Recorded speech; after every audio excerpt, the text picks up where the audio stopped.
Just a couple of updates. Jordan sent out the minutes. If you had a moment to definitely look over those, you see anything that needs to be corrected, please do let her know. And remember also to go into the Google Drive folder to be sure that you have initialed and put a nice little check mark by your name within the sign-in sheet. And I went through the last time and kind of did the check mark as well for each person. So if you would, you can just go in and just add your initials there. That would be great. So here we are at our meeting, and I am going to actually do just a little brief presentation for you all, because for this meeting, our goal is to vote on the recommendations that have been presented throughout you all's presentation over the course of the Student Enrollment Task Force. So today, I'm gonna pull up and share my screen.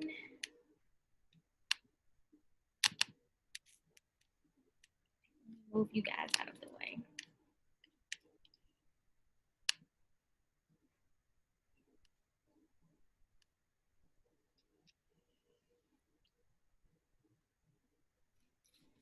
I think it's coming, it's just a little slow. Nice black screen. Maybe. Let's see here. It is.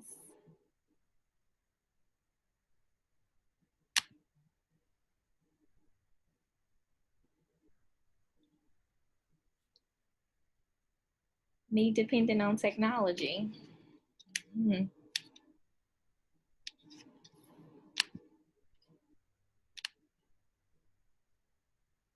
And there we are.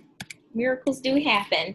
First things first, thank you to each one of you for first agreeing to be a part of the Student Enrollment Task Force. This was actually our very first task force that actually was active, I guess, and it was driven by the special enrollment, of course, throughout some charter schools. So I just wanted to say thank you. I know I initially said it in the email once the invitation was sent out and you all did agree, but I really do appreciate you all taking the time out.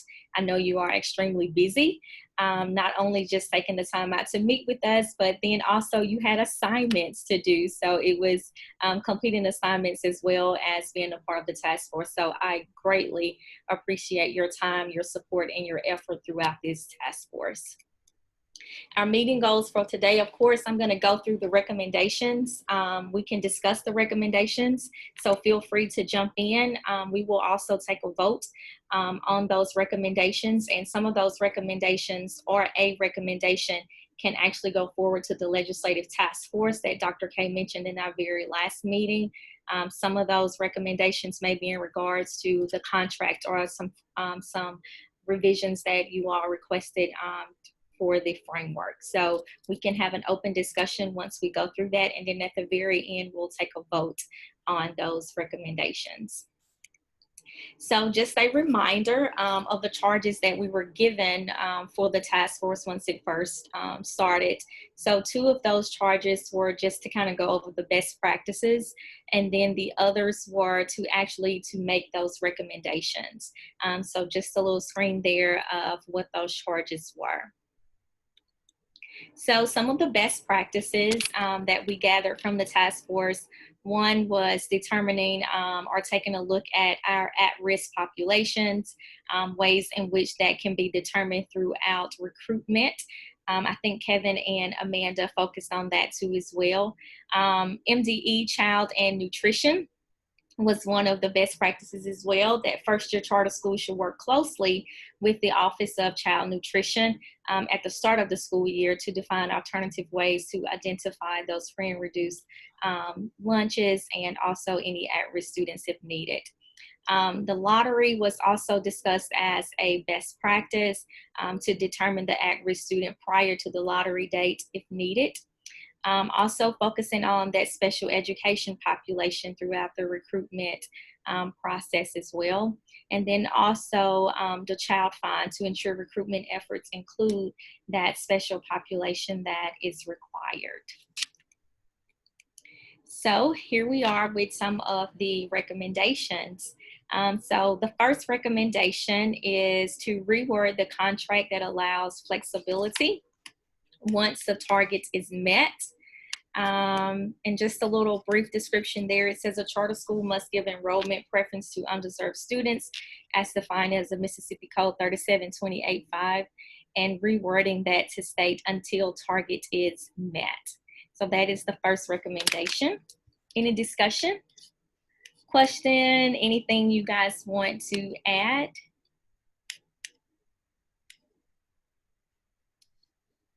Everyone's good? Okay, Dr. I have one comment there, Vanda. That would be actually not just rewording the contract, but that would be a legislative amendment to the statute if it's 37285. Okay.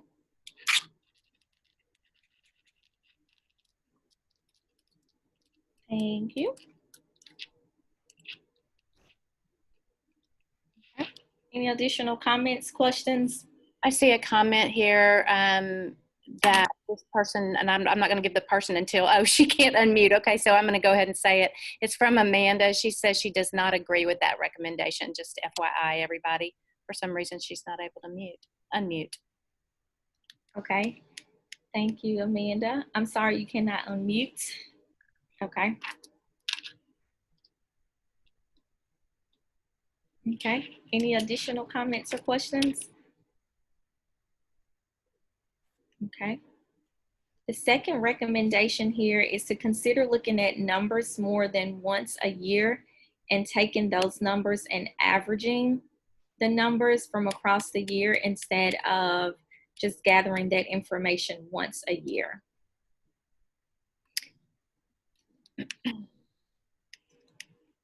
Additional comments, questions? I would just say on that one that just to be more specific so everybody's on the same page, that we're looking at enrollment numbers and we're talking about enrollment by grade or collectively. And so just kind of fleshing out the details of what we're talking about there when we just say consider looking at the numbers, specifically what that means. Okay.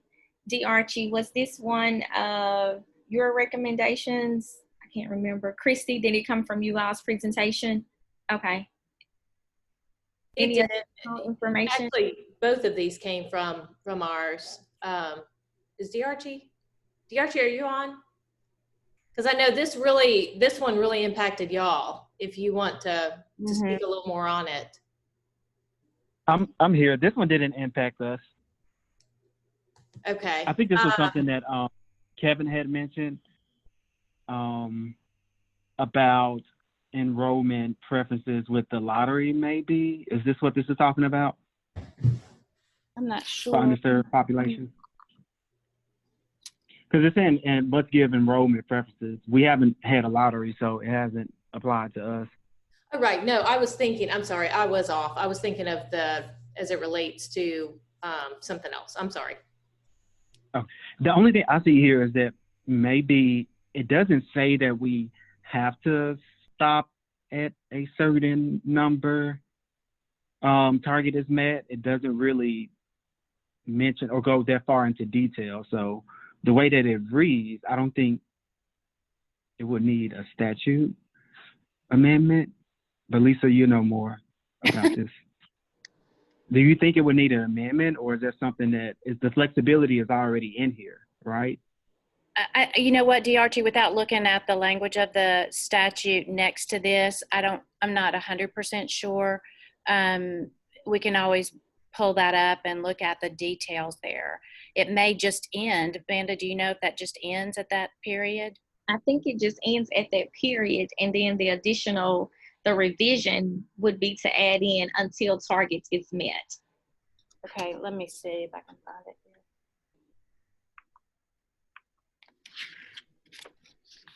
Okay, 3728.5. Do you know which section?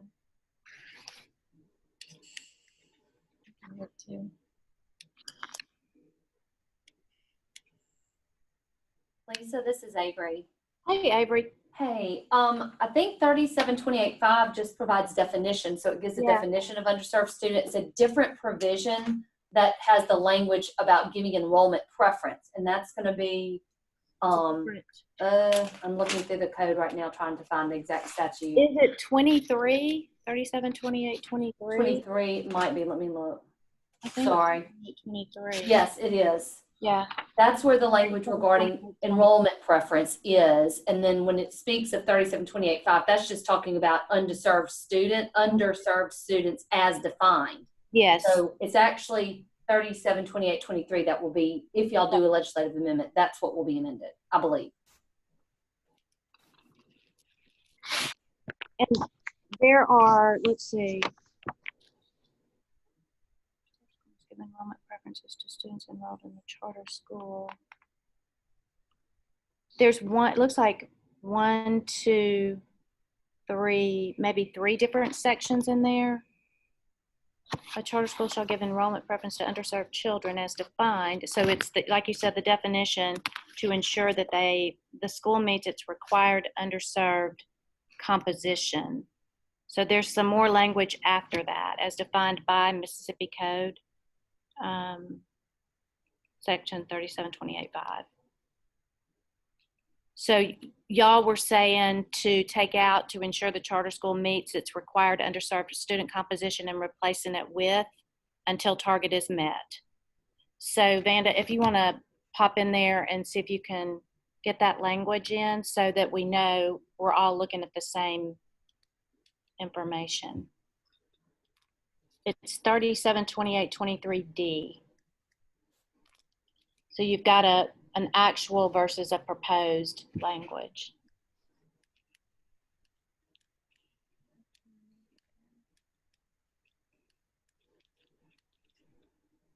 Stop sharing and I'll edit right quick.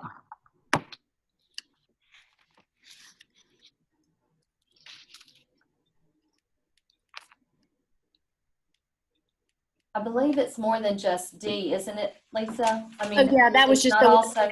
yes, Avery. It's more. There are 3 different sections. It's like E, D, and F, or Well, it's paragraph 5. yeah. But that talks about the 80%, and then yeah, okay. Just making sure y'all were. Yep, it is. I'm on the same page. Yeah, you are.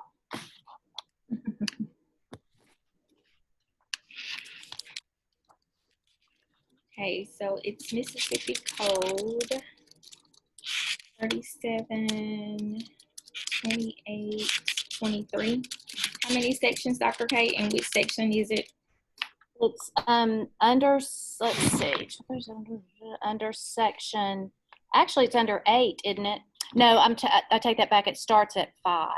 And then that's where it defines the 80% collectively must reflect. See, if we just change that one little, and Avery, you can correct me if I'm wrong, but if we just change that one little section of the language, we wouldn't be in compliance with the ones above it, right? And I don't know how to articulate that, and not like an attorney does, but we would not be in compliance with number 5. And I think that's what you were saying, right, Avery? Right. Okay. Right. I think the concern, at least from what I recall, was once you hit the 80%, if you slightly drop below it, does that mean they're going to be in non-compliance? And I think changing the language was the suggestion so that you do hit that goal. And of course you try to stay at that goal, but if they dip below that doesn't mean that they're in non-compliance. I think it was some conversation to that effect, I believe. Yeah. And we also had some conversation about using the framework and the framework guidance as some way to flesh that out and not necessarily having to go back to the statute to do that. But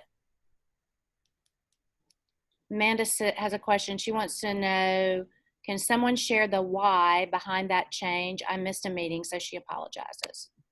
So if somebody wants to share that. I don't want to sit on behalf of the entire task force, but my understanding is, just to kind of give an example. So let's say JPS currently is at 11% SPED population. I think the proposal that we've put here, my understanding of it is it solves for a few issues. One is JPS has been cited by the MDE for overinflating their SPED numbers. Mm-hmm. And so right now, we are trying to get 80% of 11, or approximately 8%. But that might cause us to overinflate our own sped numbers if we were trying to catch up. I mean, let's picture a world, a hypothetical, where they have 25% of their students are sped. In order for us to meet that number, we would have to do that. So I think one attempt of this is to guard against things like that. I think the other reason for this, again, this just to give a hypothetical, just to kind of paint a picture, is let's imagine that that we had a waiting list of 100 students, and let's say that the first 20 maybe did not have an IEP, but the rest of the 80 did. And let's say we had spots open up. If we were already at our target, we think it would be most appropriate to go in the order in which students have applied. But the way that the law is currently written, we would be forced to skip 1 through 20 and go to students who had an IEP in order to meet our target, which we do think is the appropriate thing to do if a school is under its target. But if a school is at our target, we think it's fair to go in the order in which students applied in the wait list, as opposed to skipping students in order. Because right now the law says, and we don't think this is the intent of the law, you always have to preference, or at least it's vague and could be interpreted as you always have to preference students from underserved populations. And we think that that should say you have to serve students underserved, and then once you reach your target, then it's kind of fair for everybody involved. I don't know if I'm articulating it very right, but that's at least what's leading me to support this recommendation.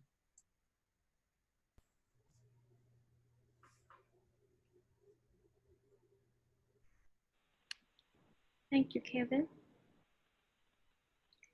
And if others are not interpreting it that way, please let me know. But that's what's leading me to interpret it, or why I support it is because of that interpretation. We don't interpret it that way. And so I just get real nervous about going into the statute.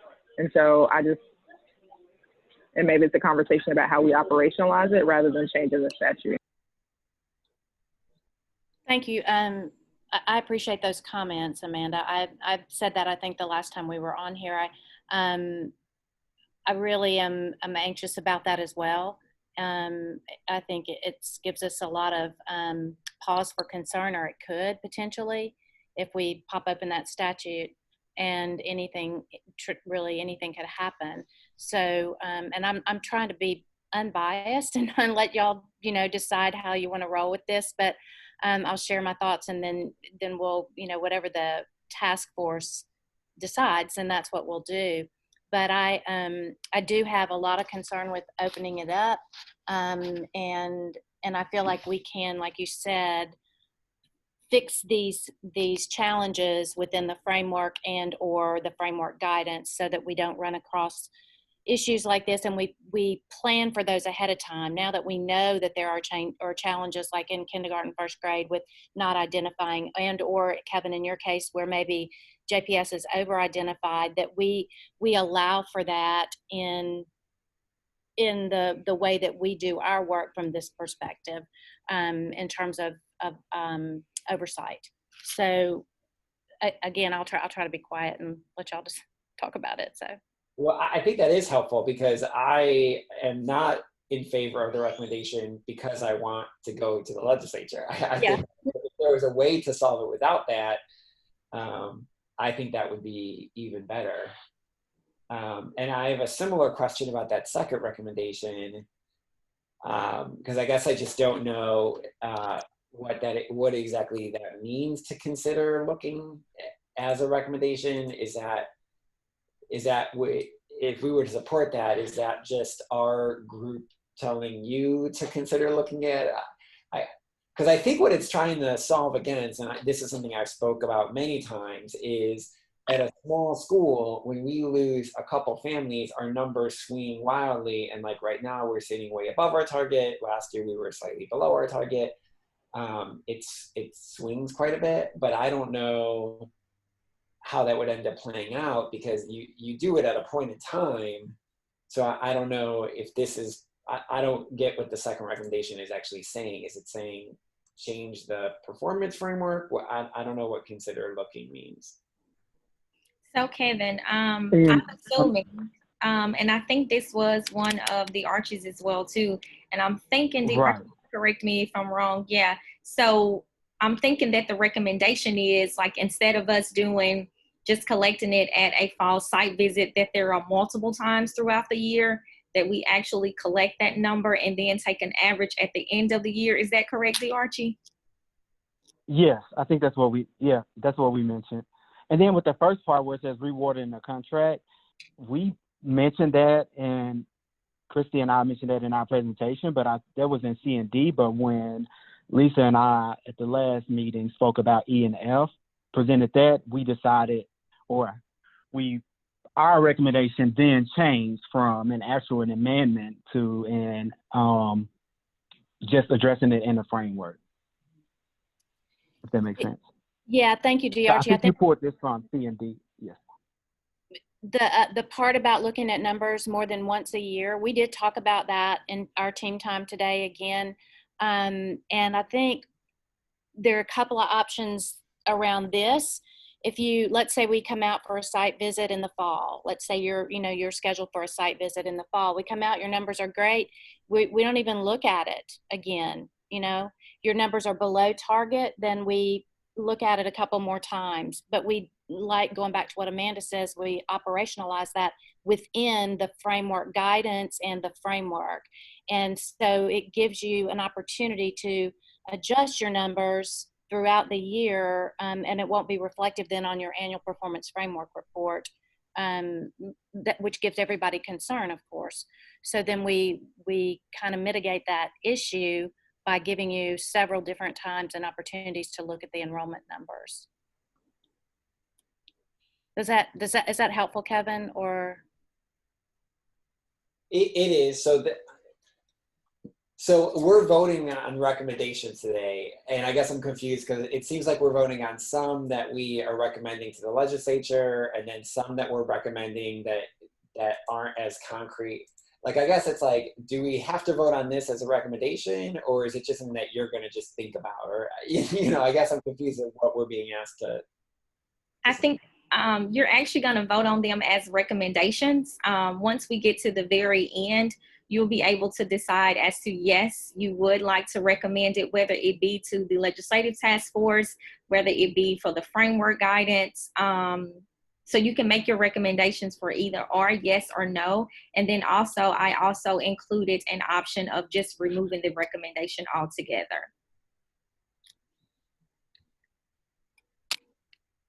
So once we get to the poll, you'll be able to, and I have out in parentheses for each one of the recommendations, whether it is to the legislative task force, whether it's for the framework, exactly where that recommendation would lead.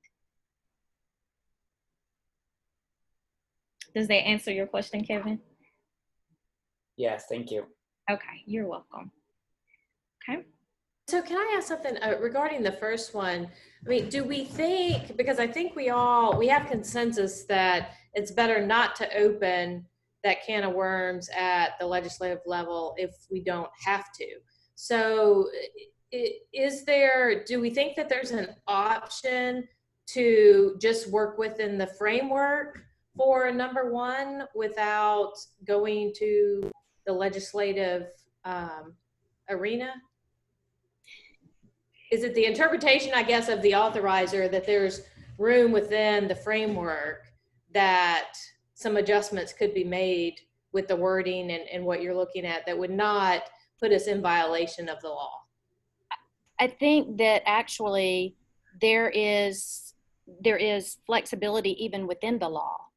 And if going back to what Avery was pointing out under Section 5 there is some flexibility there. We talked about this during one of our meetings where, for example, it says, let's see, with the charter schools located, blah, blah, blah, despite the best efforts, the authorizer must consider the applicant's or charter schools recruitment efforts and underserved student composition and so forth. So yes, we have to look at it. We need to look at it, but I do think there's flexibility in the law, and then the flexibility further defined in the framework and the framework guidance. So let's say the framework in its final stage has a target goal. Well, then in the guidance there gives you A, B, C, D. You know, you look at this issue, this indicator, this standard, whatever, and then you look at it based on the condition that you find yourself in. What happens as a result of that? Does that make more sense? Yes, yeah. Okay. Amanda has typed, this is what I heard from Lisa. That's correct. You're correct, Amanda. Okay. All right. 2 additional recommendations. The first one was inclusion of wording for a waiver that would be submitted by the charter operator. So this waiver is in regards to the charter school leaders actually submitting to MCSAB a waiver around their enrollment targets if not met. Questions, comments, discussion? This too, I think, would be an option to fall if you guys decided to focus on the framework guidance around actually submitting in a waiver. I'm not quite sure what that waiver would state. Archie, was this one of yours too? Do you increase these maybe? I think this was taken from C and D, but the actual recommendations were on PowerPoint E and F, presentation E and F. And so this was just something that was mentioned, but the actual recommendation was to address it in the framework as well. Okay, thank you. Is that correct? I believe. I think we discussed at the last meeting. The inclusion of wording of a waiver. Okay. Well, not actually no waiver, but actually just addressing it in the framework rather than the waiver. Lisa, is that right? Yeah, I think most of these things that we've been talking about, we kind of landed on and y'all can correct me if I'm wrong, but I think we kind of landed in this place that, like Christy said, the general consensus is we probably don't want to risk opening even though we're getting ready to go into a legislative task force and look at some code sections there too, that we don't really probably want to risk opening the sections if we don't have to, and rather work through the framework and the framework guidance to give flexibility to the statute where we can. Isn't that kind of where we've all generally landed then? Yes, no? Yes, I know pretty much all of them, I'll say. Yeah. Yes. So even for the second recommendation as well too, of revising how the numbers may impact the reports, as we've already stated in the annual performance report, using some of the framework guidance and providing some options there underneath the target for that. And I would say under the second bullet there where it says demonstrating a school's effort to meet the required number, that is in the statute, and then the guidance could actually further define that. So what have you done to work toward, that's a general consensus kind of thing. What were the steps that you took to ensure that you were working to ensure that you met your enrollment numbers, the target goals? I see Kevin thinking really hard. I don't know if it's just I'm not a policy guy or what, but I guess, and Vanda, you've done your best to explain. Maybe when I see the table, I'll understand. But, this just seems so like revising how the numbers may impact reports. I guess I'm not used to voting on things that say, I recommend that you might possibly take a look at the numbers, but I'm not sure. And like that first one, I don't know what that waiver is. I don't know what it entails. I don't know, am I voting on, hey, if we don't meet our numbers, then we just fill out a piece of paper and then we just don't meet them? I guess I'm just not clear on what I'm actually. And Kevin, to ease your kind of concern there, I don't think that we have a final answer, so to speak, for this. If whatever the task force votes on to do from this point forward, then this won't be the end of it. This is kind of the next step, right? This is kind of where we want to go from here. Do we want to do A, B, C, none of the above, whatever? So that's, instead of saying we're not actually voting on a waiver right now. We're not actually going to vote on how that number may impact your report. We're just going to vote on that kind of to conceptualize that idea, or that's where kind of where we're voting, I think. Okay, so Did I get that out better? yeah, no, let me make sure that my framework is going correct into thinking about this. It's not so much that the task force, it's not so much that we'll leave this meeting and you might say, okay, the task force unanimously voted in support of resolution blah, blah, blah. Therefore, we're going to bring this to the state legislature and ask them to change blah, blah, blah. So it's not really voting. It's more of us just giving you our preferences in terms of here's what we want you to take from this task force. Well, I think we're voting on some things. I just think they're not the final product, if that helps. It's voting to do A, B, C, or D, or none of the above, like I said. So it's, somebody else want to hop in? I don't mind chiming in. I feel like we're in the right direction. Yeah. I do see, I know we said that this is coming to a close, but I feel like, so for example, the revised time numbers may impact reports. I mean, the recruitment, those statute says that you look at the students, at the school's recruitment efforts. And so like, I mean, the next step from that is, you know, can a school show that their recruitment material said special education services provided? Did they go and recruit in areas with low income scholars? And I think we could easily put together like a rubric or something that's like, you know, if a school can show that, then they should get credit for that effort. It's not your, you know, you should be dinged if you don't have those numbers. You're supposed to be looking at the recruitment efforts. So we're not supposed to ask when we recruit students. Like you're not supposed to know when you give that preference, or like it should be blind. And so you can look at the recruitment to see if they had good faith effort to get those numbers. Mm-hmm. And Amanda, you're talking about section 5 right there, under 37, yeah. 23. Yep, that's exactly right. So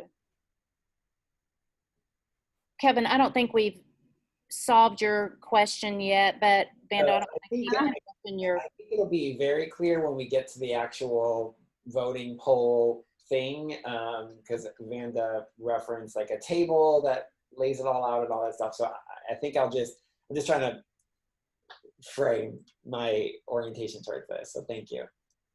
No problem, Kevin. I understand. You don't want to vote on something that you're not sure about. No problem. But as Dr. Kay just explained, like it's just an overall recommendation that we're making. And for all recommendations, even after from the Student Enrollment Task Force, if we decide, yes, we want to move forward with the recommendation, there will be numerous steps that will have to be taken. Just an example, the first one, the inclusion of wording for a waiver. We're not even sure what that waiver looks like. None of that information, but just a recommendation of if a waiver should be included for that possibility of a school that does not meet their target enrollment. Does that make sense? Yeah. Okay, great. Thank you.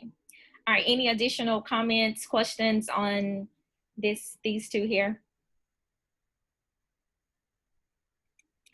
Okay, moving on. The recommendation here was to the framework. Let me move you guys out of here. To address the concerns around comparing charter school districts to districts that have been documented by MDE for over-identification of special education students in the framework guidance. That was a recommendation. And I think, Kevin, you may have referenced it early when you were speaking about JPS and their special education numbers. So this recommendation here is just to say that possibly in the framework guidance that it's some type of guidance or notations or something within the framework noting that a district may have over-identified their special education population, which would then have an effect on the charter schools and their enrollment numbers. Any additional comments there?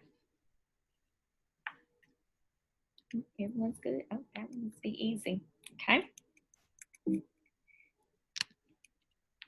And then I think this here is the very last recommendation, which be back to the legislative task force, would be the code 372823, which Avery referenced for us earlier, section 5 here.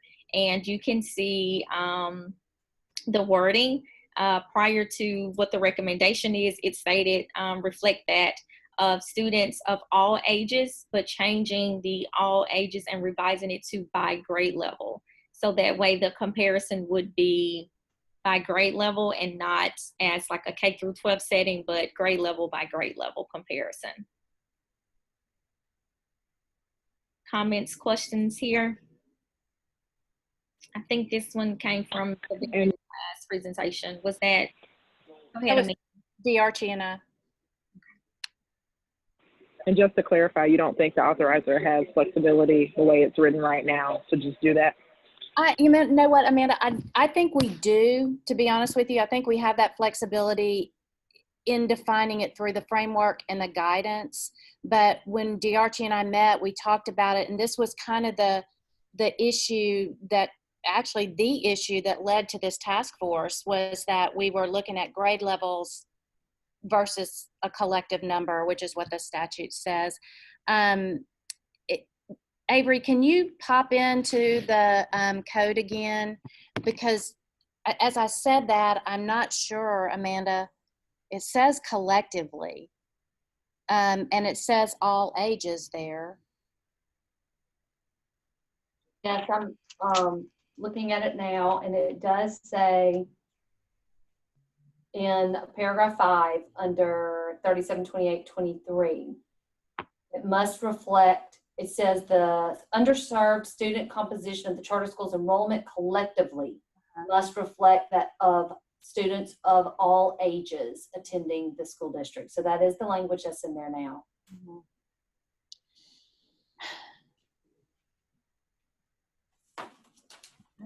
Okay, and Lisa, that's why I said maybe almost all could be addressed in the framework. Mm-hmm. And I think this was the one where it wasn't clear. And this was the only one where we decided in the last meeting to present to the team amendment. This was the only one where we wasn't 100% sure on the amendment change. Avery, do you see any flexibility in that where we could, through the framework and through the guidance, that we could look at it by grade level instead of collectively? Could we flip that around to say on our framework that we're looking by grade level collectively at all the numbers? Is there some flexibility in there when we define it?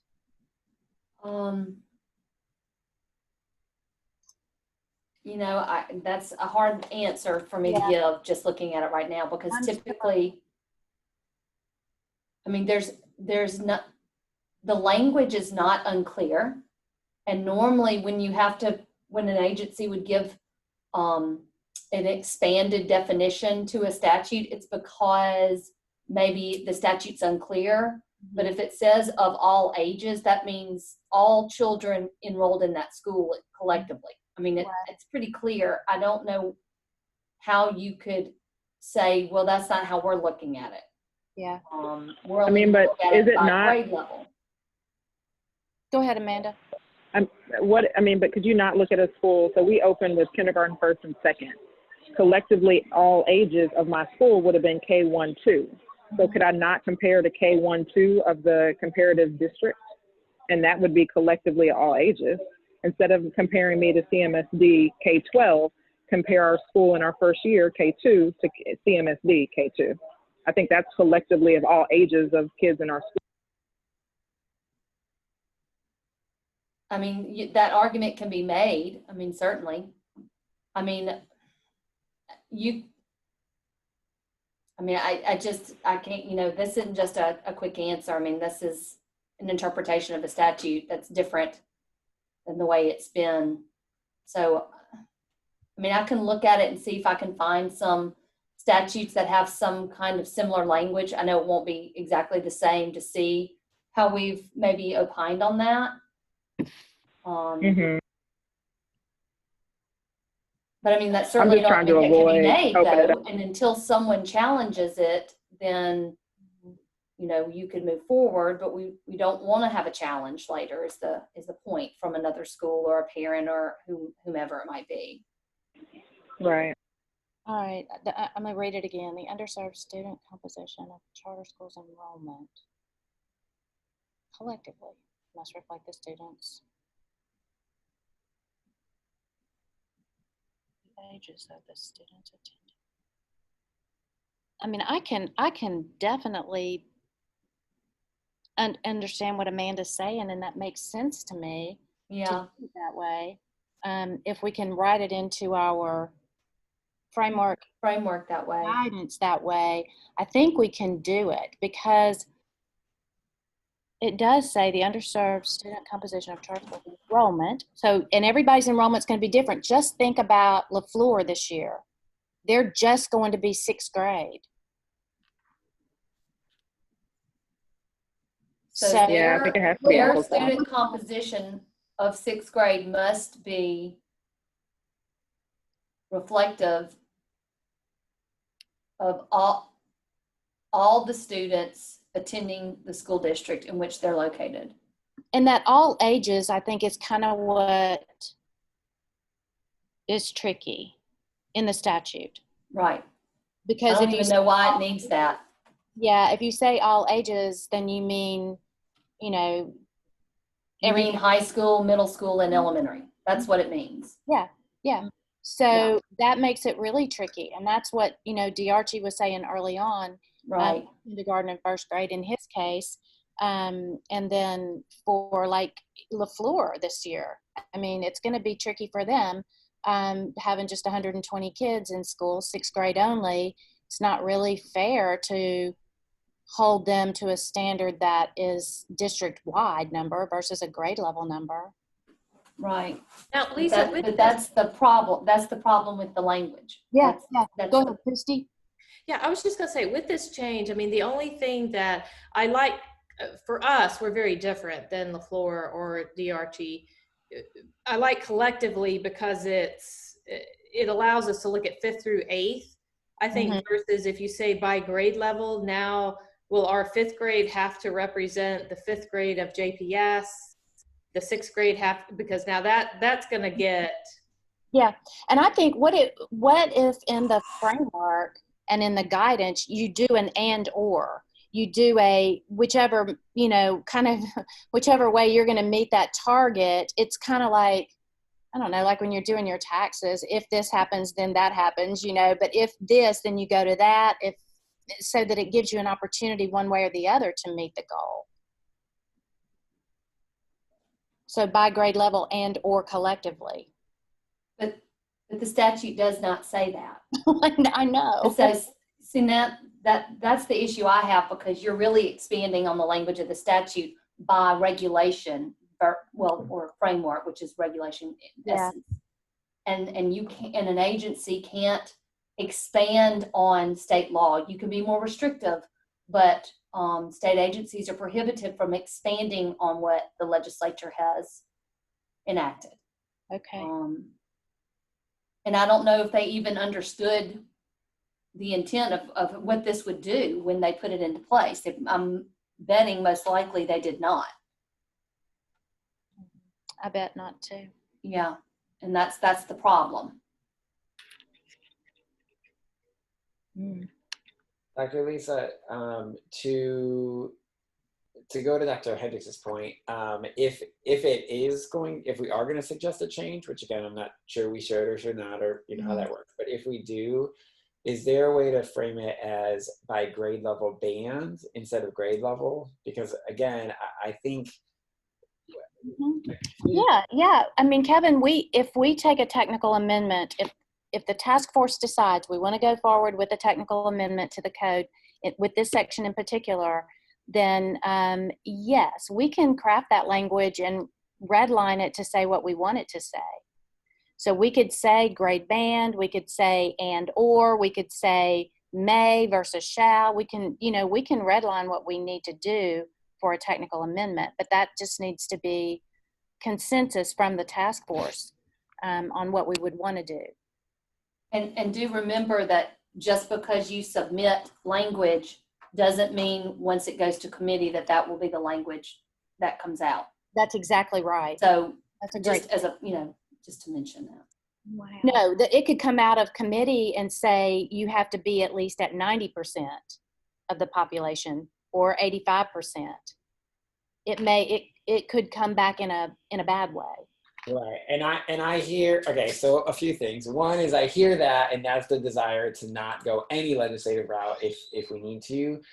And I'm in agreement with that. At the same time, we just heard yesterday that support of charter schools is at an all-time high from both parents of charter schools and parents of non-charter schools. And so I guess, have we been running any oppositional research? Like, do we know, like, is there a desire to make it 90%? Like, No, Kevin. I'm just saying, right. anything can happen inside a committee meeting.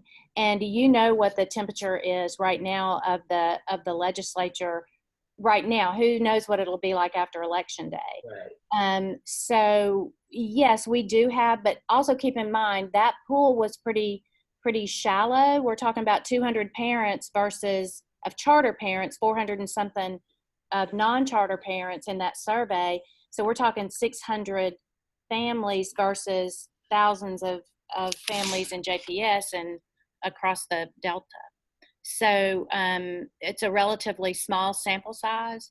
And of course, we have no idea what the feelings are on committee membership. Right, because unfortunately the parents don't get to draft the law. Or you wonderful educators, And also some of these, well, I can think of one organization in particular that could possibly raise an issue if something like this was presented to be changed or an amendment. So just considering those organizations. Who oppose us, you mean, in general? Yeah. Yeah. Yes. Yeah. There are lots of them. Unfortunately, there are a lot of them that do oppose us. I had a senator tell me last year, I can support your work and I can support what you all do, but I can't do it publicly because his school district is like a AB district in the northern part of the state. And so I know there are people that support us that won't jump out on a limb, but Amanda says she hears that all the time. That's really sad, but true. Yeah. I know this is something we've talked about numerous times in this committee, but just who is our lobbying effort? Like is that Empower and Mississippi First? Because I hear say we don't know what the committee members are thinking. Yeah. Like that to me is kind of surprising because it's like it's not, Kevin, at all. I promise you, it is much bigger than that committee. It could be a committee chairman who says, I'm not bringing that up. Or it could be a lieutenant governor, in this case, that says, you're not bringing that before the committee. Or a chairman or the House, Speaker of the House who says, you're not bringing that before the committee. And then they don't have to. I mean, they won't. I mean, Avery can correct me if I'm wrong there, but I mean, from my experience, that's what happens. Oh, you're absolutely right. They'll have hundreds of bills drafted, and then 10 will get brought before the committee. Yeah. And they are only going to be those who have significant impact, typically across the whole state, where we're just a little tiny piece of the pie. So that's good and bad in some cases for us, because then we're not on the radar quite so much, and we can fly under the radar to some degree, but it puts us at a real disadvantage too, trying to do what you were talking about, which is lobbying. Yeah. And it does put you at a disadvantage.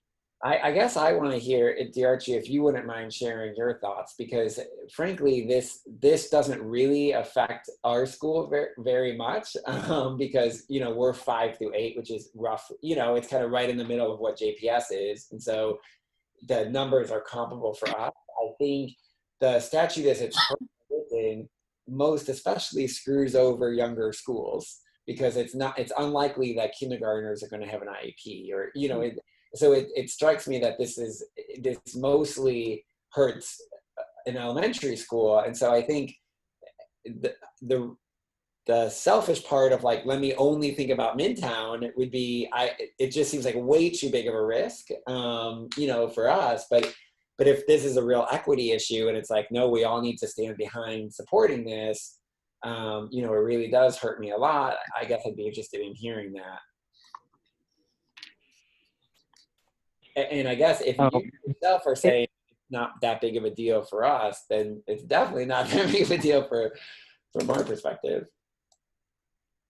And my thoughts are, they're pretty simple. If it can be addressed in a framework, then I think that's great.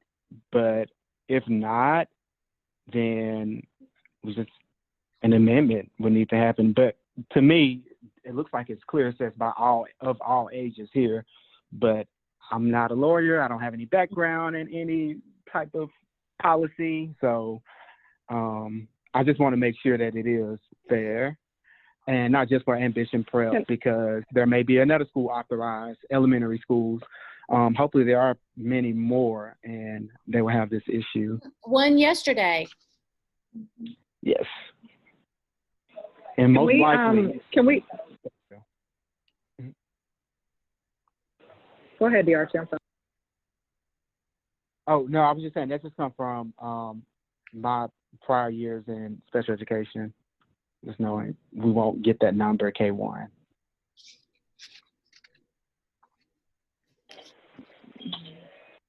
Doesn't the last paragraph help, or the last two sentences help to solve this problem? So like, if the authorizer must consider the applicant's or the charter school's recruitment efforts and the underserved student composition of the applicant pool in determining whether or not the applicant or the charter school is operating in non-discriminatory nature. The applicant pool is not going to be K through 12.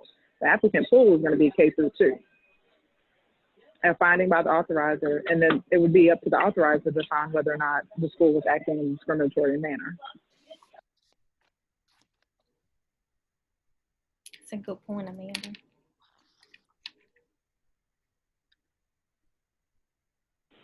So I mean, I think more conversation about whether or not the authorizer has the ability to interpret this in an apples to apples way. I think you're more powerful than you. Then we lead on to the. Okay.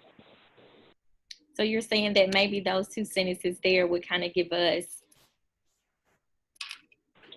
a little bit. I think so, but that's me with zero background. I'm an educator, so I don't know. That's just my wondering, or my question. Yeah, I think it can be addressed in a framework, but the reporting piece, I don't think it can. I'm not sure how there it could still show Ambition Prep or Clarksdale being lower than the Clarksdale School District or JPS School District in the annual reports. If it's done in that way, but it can possibly be addressed in a framework. So I guess at this point, I mean, starting somewhere, addressing it in a framework, maybe then moving. Avery. I'm sorry, DRG. Go ahead. Yes. No, that's it.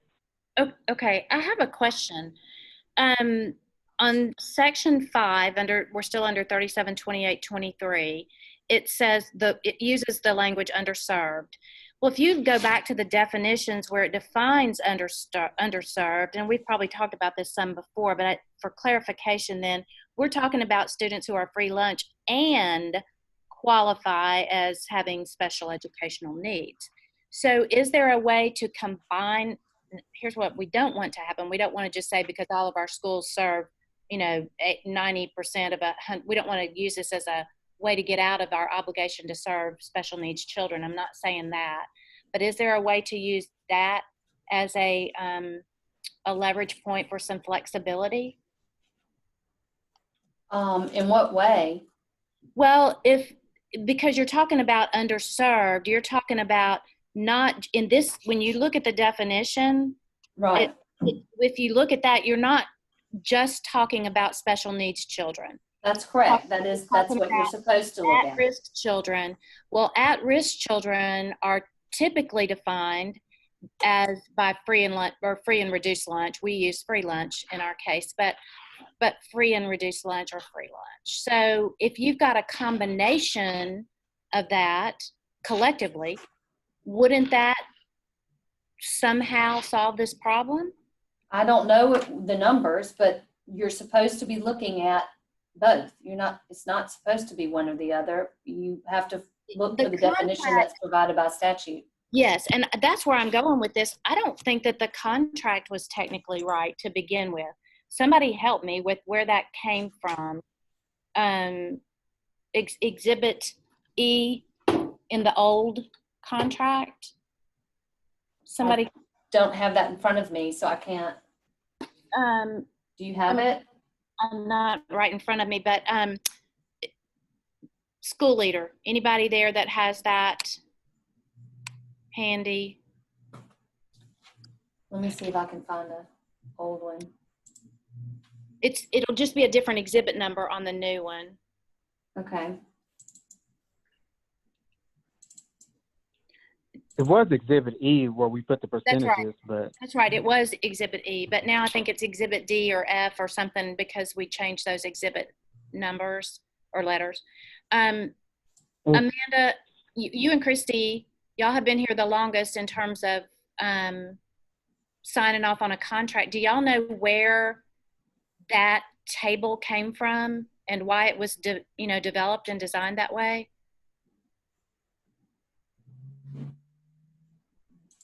No, I don't.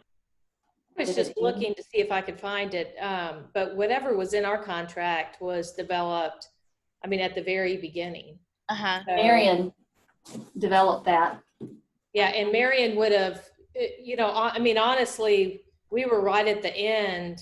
I mean, we got approved in December and Marion was hired in like October or something. So, I don't know how much of that Marion did and how much, members of the board, or maybe Mississippi First, helped put together that. I'm really not sure. Yeah. Here, I'm looking at E now. Okay. And where, let's see. It's a little table there. So it's at the bottom of the table. There's not a table on mine. Okay, so it just, Jordan, where are you? Is she there? She's there. I'm here. Can you, You mean table F then? Exhibit F, not. you may be looking at Okay. That might be, okay, that's fine. Yeah. It says here on the table, charter school requirements, 80% requirement of students eligible for free lunch, 80% requirement of students with special needs. And so that table, what I'm saying is that table is a little misleading if I'm reading the statute correctly. If the table is requiring you to break it into two separate 80%, the statute under 5 says collectively. It does. And it shows the local school district, for instance, this is Jackson Public Schools. Right. Percent of students eligible for free lunch, 95%. Percent of students with special needs in the local district, 9.5%. And again, I'm not trying to get us out of, I want us to serve all the underserved. I want us that population is who we need to support, certainly. But if there's some flexibility in there, then if we can take advantage of that flexibility through the framework and through the framework guidance, then we should. How will you ensure that in the future it doesn't become a district where the 80% is majority of that is made up by free and reduced lunch and not students with special needs? That's where I think we go into that and or defining, clarifying on the contract, maybe looking at the numbers, 3 times a year as opposed to once a year, and giving them some flexibility to meet that, going back to grade level or grade span, defining it that way so that we do ensure that schools are serving special needs and free lunch students. Now, I need to hear from some school leaders what you're thinking about that. I agree, and addressing it in the framework guidance also in the same way.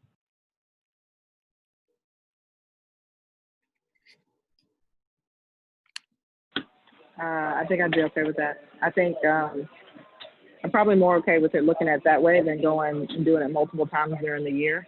Uh-huh. But that's just my opinion. What if, Amanda, what if there was an option to do that? And let's just say in the case of Midtown, for example, let's say we visited them in the fall and they were below their target. And so if you were below your target and during your site visit, that there's an option to come back, you know, in the spring, maybe, and do it again, or, you know, give you one more time or two more times to make sure that you are in compliance. I mean, yeah, I think there should be a follow-up in order to demonstrate. Sure. Yeah, okay. Christy, Kevin, DRG, y'all okay with that thought? I agree, like adding that if below language. Mm-hmm. And then, yeah, again, it comes back to if you're below the numbers, then we look at the school's best efforts at recruitment. Mm-hmm, mm-hmm. That's right, under section 5. Yep. Yep. And I'm good with that. Christy, was that you? Yes, that was me. Okay. All right, Vanda. That was, let me stop share and get out. Jordan, you're hiding from me. I can do it. Let me see, can we start the poll now?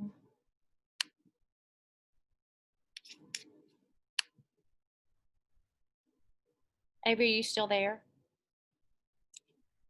Yes, sorry. That's okay. Do you have any more thoughts for us, or?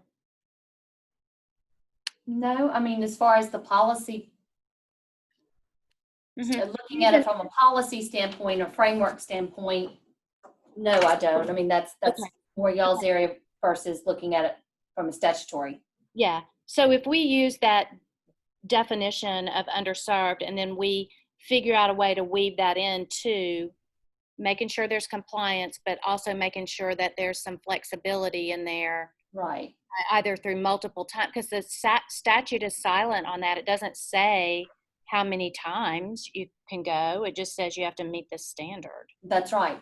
So I think you definitely have room to decide as a group how y'all want to get that final number. Okay. Okay, good. That's good to know. Okay. Well, with that being said, I am going to, the poll is going to pop up. Can you pop it up, Jordan?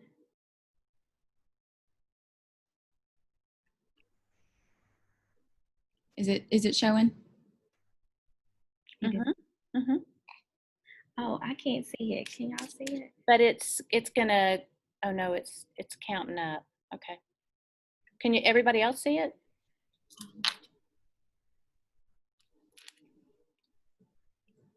think so. I don't know. Did we lose people? I can see it. Okay, good deal. I can't because I think I'm under, we're all three of us are under the host name.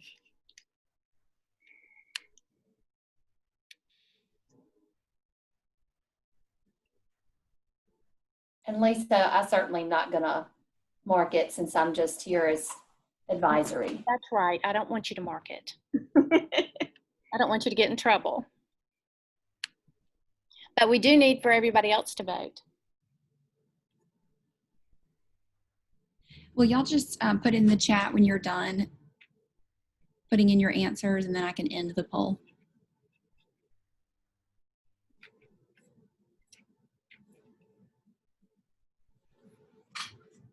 Thanks.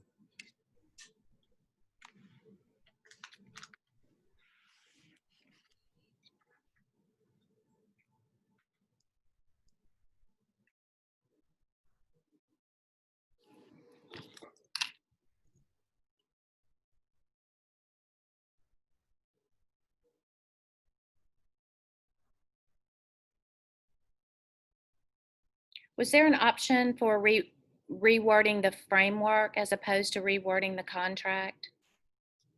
Or are there only 2 options on this? It was not an option to reword the framework. Well, it was. One of the options was to the framework in regards to the flexibility about the recruiting piece.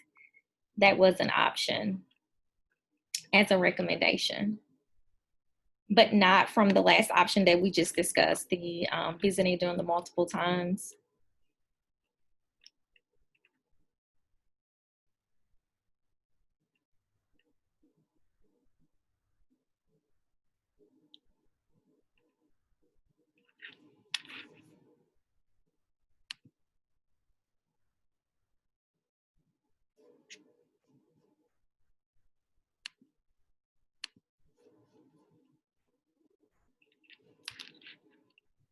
I think, let's see. I'm just waiting for one more. I'm kind of like Kevin at this point. Kevin, I have a couple of clarifying questions too. Ask away before we close out the polling. Okay, on number 5, revising how the numbers may impact the reports. If everybody agrees to this, and what does that mean for us? What are we voting for, and what are we doing as a result of?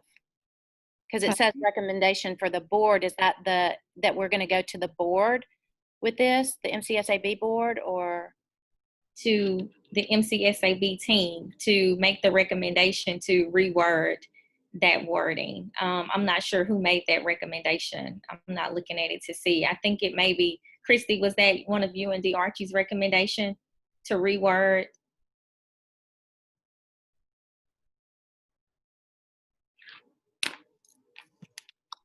I think Christy and I doing R, C, and D, we just brought up points that we found, and also different points that were brought up, or concerns that were brought up throughout the enrollment task force, and more so presented it for the E and F committee, Lisa and I, for recommendations, and then Lisa and I actually brought the recommendations that we had in E and F.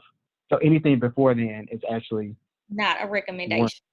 So that's not wasn't a recommendation. Yeah, for actual voting for this purpose. Okay. So that one should have not been presented as a recommendation, since you and Dr. K recommendation was just on the statute. Is that correct, D. Archie? Yes, correct.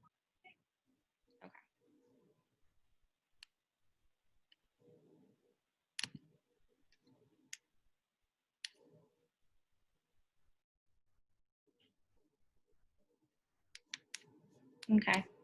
Jordan, has everyone completed the poll? Let's see. Amanda's finished. Kevin is good. Christy is done. DRG, did you finish? Oh, I didn't submit. Okay. Here.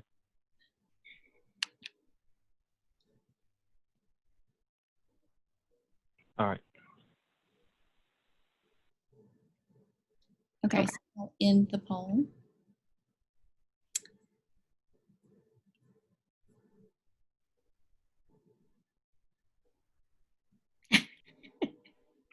Oh, really, Amanda?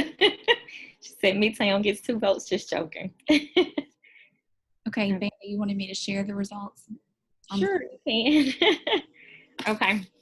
And then based on these here, further discussion definitely will take place as to exactly what, Jordan, I cannot see it. So you're going to have to share with me, or I can just download it later, in regards to what our next steps would be, especially since now we know that there is some type of flexibility around doing the visits multiple times a year and taking that number and averaging it for sure. So I cannot see it. I guess because all of us are in as the host, so I can't see it, which is fine. But can everyone else see the results of the poll? Oh, Christy, Yes. You're muted. I can see them. Okay, thank you, DRG. Okay, it's I voted based on more on the conversation than I did on what it actually said in the poll. Okay. So for example, the averaging or like looking at it multiple times, like in the conversation, I was under the impression that there would be like an opportunity to go back and look at it at a different time. I don't necessarily want to report out 3 different times and then average. Like if we hit it at that first point, like I would like to be done with that for the year. So I kind of, while I voted yes on that, I was being guided by the conversation that we had, not necessarily the exact wording in the poll. Does that make sense? Yes, as the conversation around, should you not have met that 80% goal, then Right. again, versus if you met it the first time, then you would not have to. Yes. Right. I don't want to average over the year. You don't want us to keep checking in, Amanda. I understand. I mean, I like you guys and all, but I don't want to have to spend depth audits every trimester. Right. Okay. Okay. Good deal. Okay. Alrighty. Well, I will download that information, the poll information, because I don't really know what it looks like right now. And then get some wording around that conversation, Amanda, because I think that conversation and how it's worded is going to have an impact, including all the recommendations, whether you all decide to move forward or not. I think the wording will definitely need to be revised somewhat, since not everyone understands, or I know I don't. I mean, I'm just taking what was presented prior to this actual meeting. So I think if it needs to be some recommendations moving forward, then the wording for sure will need to be revised there. So I can do that, and I can then send you all that information out to you via email, as well as the polling information. Or I think it would be best if I uploaded this information into our Google folder that we have, the shared workload that we have. I can upload the results there for you, including the wording, and that way we can all work together within that Google shared folder. Is that okay with everyone?